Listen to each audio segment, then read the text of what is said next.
Ito na guys, luto na po siya. Ayan. Hi guys! Magandang gabi sa inyong lahat. So, sa ngayon ay magluluto na naman ulit tayo kasi medyo matagal na hindi tayo nakapagluto. At dahil meron tayong time, magluluto na naman ulit tayo. Yung lulutuin ko nga pala, yung shell na nakuha namin nung pumunta kami sa Natunga Islands. Nung nanguha kami ng shell doon, na sobrang takot namin doon sa hampas ng alon kasi sobrang lakas talaga. Feeling ko parang hindi na kami makakauwi nung time na yun kasi sobrang lakas talaga, as in parang parang nakatingin ka na sa langit. Kasi sobrang taas talaga ng alon. Sa awa ng Panginoon. Kauwi pa rin kami ng safe. Mag-start na tayo sa pagluto. Ayan o, meron akong apoy dyan and ito yung lulutuin ko. So, napakadami nang nakuha namin na shell.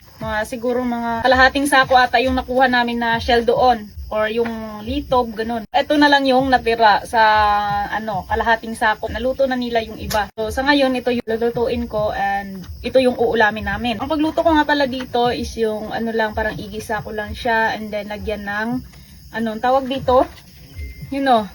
So ang tawag sa amin dito is tanglad. So meron tayo ditong malinis na kawali ha. Yun, paulit-ulit din naman. So ilagay na lang natin. Huwag na tayo magpaliwanag kasi ganyan din naman yung sasabihin nyo. Maitim yung kaldero at saka kawali ko. Bahala kayo dyan. Painitin lang natin ang kawali at saka natin lagyan ng mantika. Lagyan na natin ng mantika. Yung lalagyan namin ng mantika is nasa Sprite. Baka sila. Pagkamali at mainom nila yung mantika. As usual, ginagisa talaga yung mga panglamas. Ayan, ganyan. Tapos ilagay na natin itong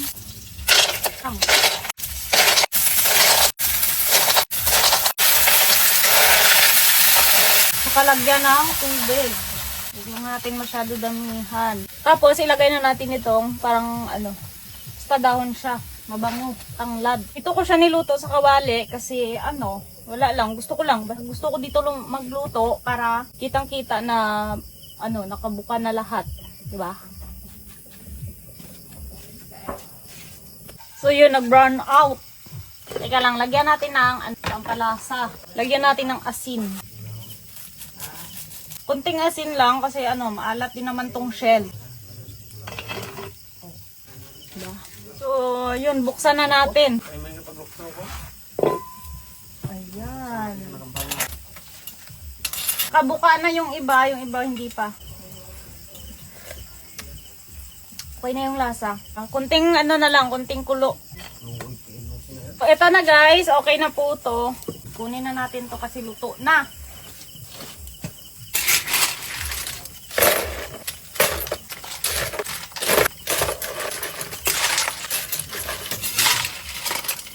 So, ito na guys, luto na po siya. Kain po tayo.